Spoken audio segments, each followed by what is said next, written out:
Greetings, one and all, and welcome to Volume 1, Episode 3 of the NFL Talk, all-new original series, team-by-team previews. I lied. That's all there is to it. I flat out lied. I told you guys that the website would be updated and would go live August 1st. It just hasn't happened. Now, to be fair, I did tell you that all the social media would go live as well and be updated on a regular basis. And that did happen. If you haven't checked it out, like the page on Facebook, NFL Talk with Caleb Steindale. Join the Google Plus community, NFL Talk with Caleb Steindale. At NFL with Caleb on Twitter. You can check out all the social media there. Also, don't forget to subscribe on YouTube to our brand new YouTube channel. Follow us on SoundCloud. And check us out on Spreaker as well, our primary platform. But the short of it is, I flat out lied. Hopefully, this week, the website will be completely updated, but it is still rather outdated as we sit here today. Coming to you from my studio in Harrisburg, Pennsylvania, to talk some Buffalo Bills, team number 3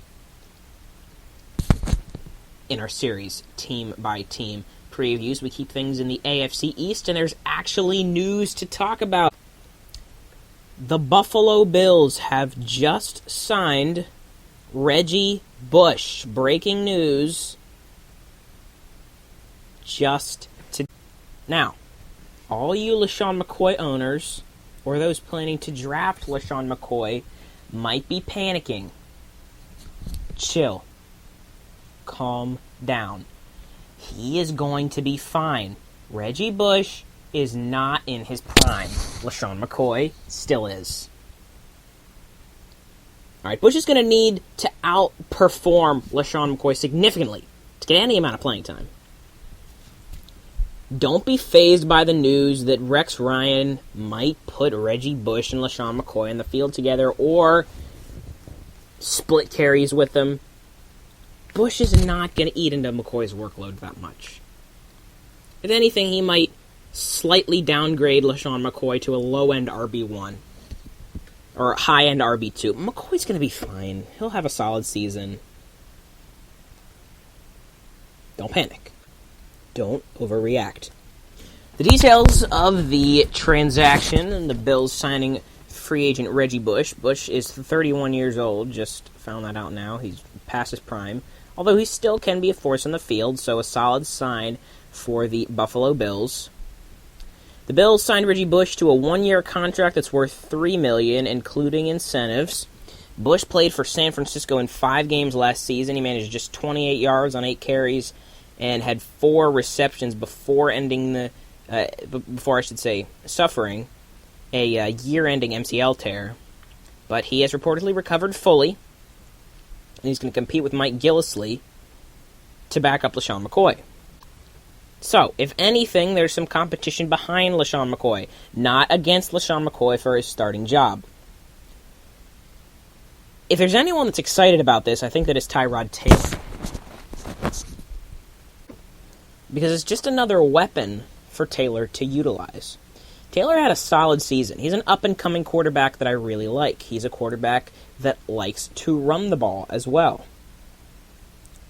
Like, I like Reggie Bush on the field, who is still an NFL icon despite his age. That opens up play action so much more. And it also opens up his running game. Because the Bills' backfield and the Bills' running back depth chart wasn't all that deep. You had LaShawn McCoy, and you didn't have much after that.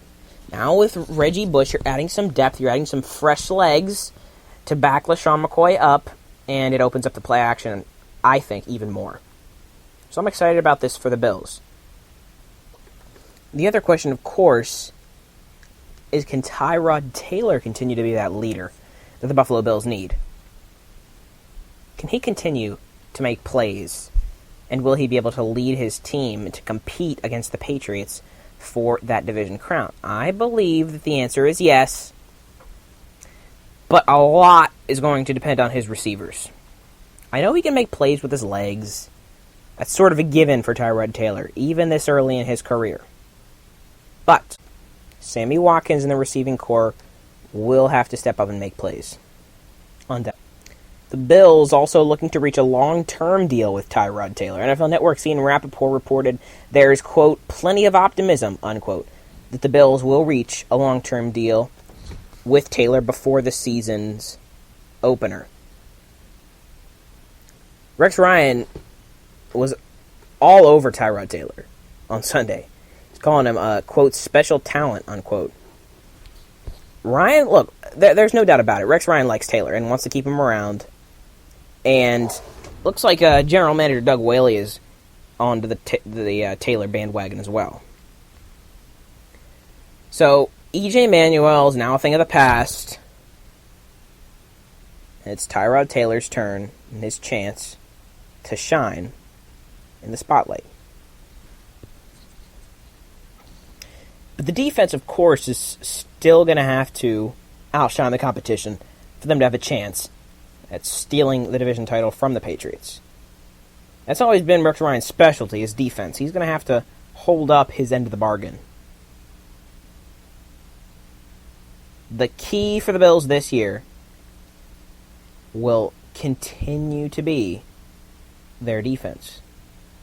They're going to have to be holding teams to under 20 points a game. Because, granted, Tyrod Taylor's probably not going to be throwing 3 touchdowns a game. The Bills are still going to be a ground and pound team with that sort of mindset. Speaking of Sammy Watkins, talked about him a little bit ago. He's a little over 3 months removed from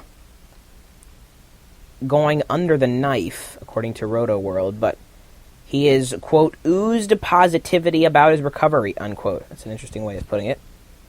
The Buffalo News reported that the Bills are targeting next Monday for Sammy Watkins to return to practice after his foot surgery. Can Watkins stay healthy? That's another thing that we're concerned about.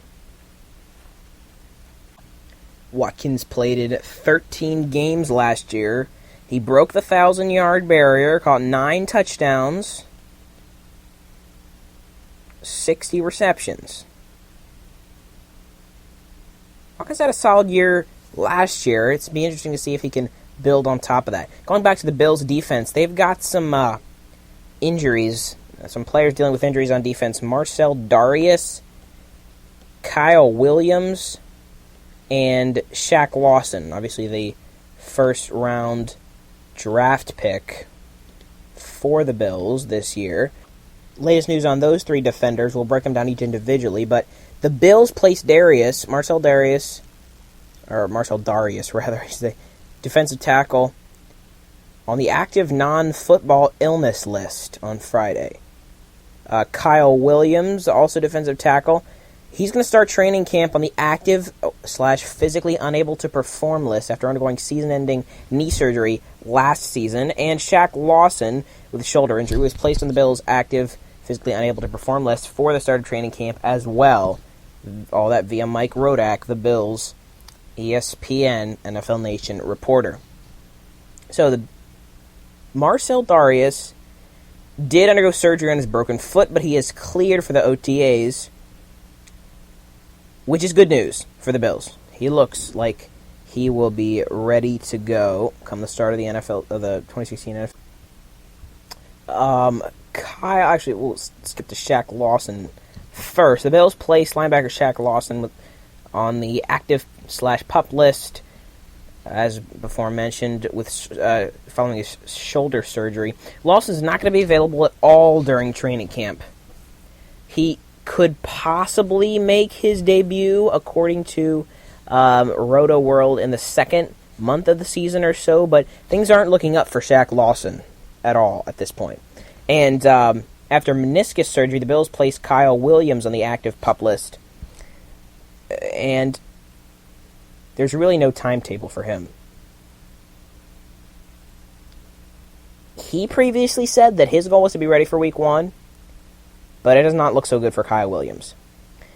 Can Rex Ryan work some magic? Work some of that defensive magic of his? Does he have something that he can cook up? A little bit of a success story for the Bills here, even with the potential absence of some of these players. Some key players, I might add, in the Bills starting lineup. And we don't know how Shaq Lawson is going to pan out.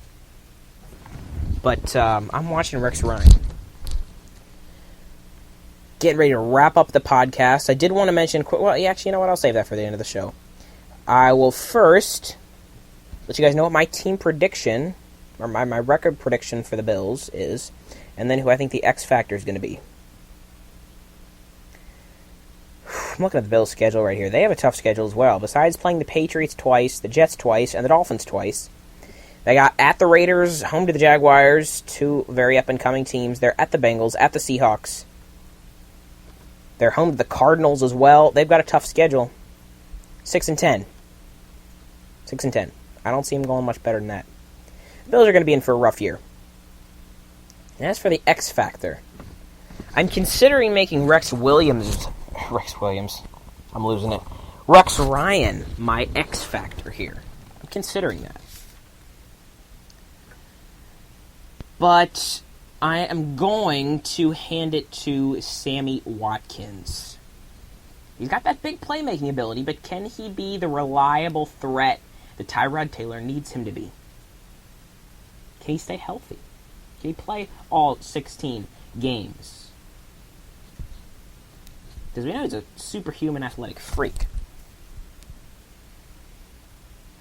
Can he produce for the Buffalo Bills? He is my X Factor. So far, the three X Factors, we've got Tom Brady. We have Deion Lewis, Ryan Tannehill, and of course, Sammy Watkins on today's show. And did want to briefly mention, I'm going to be, just give you a little teaser for this. Coming up, we're going to be having a new series. This won't be a podcast series, but it'll be called Twitter Targets, where I'll be sharing every week one Twitter account for you guys to follow. Hopefully you'll find it beneficial. They'll all be NFL, either NFL-related or fantasy football-related. There'll be Twitter accounts for you guys to check out. I'll be tweeting them coming up here throughout the month of August and into September, so keep an eye out for that. And we'll continue to monitor the Buffalo Bills. I'll be giving you updates about them as well. And I will make some polls, too. Maybe the first one I'll make will be about Reggie Bush. Smart sign, bad sign for the Buffalo Bills. Should they just stick with LaShawn McCoy, or is it good for them to bring in this veteran depth in their backfield? I personally think it was a smart idea, because LaShawn McCoy's not immortal, no one is. I know he's young yet, but it might be good to have that veteran presence in the backfield.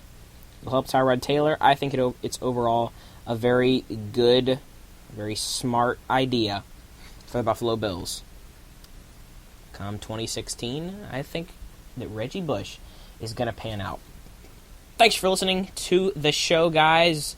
Coming up tomorrow, we will be releasing our fourth overall, and the final episode of Volume 1. We'll be talking about the final team in the AFC East. That'll be the New York Jets. Don't forget to check that out tomorrow. You won't be disappointed. Thanks for listening, guys. Don't forget, share the podcast. Share the podcast on Twitter, Facebook, all their social media. Follow us at NFL with Caleb. We'll see you guys next time. Bon voyage. Thanks for listening.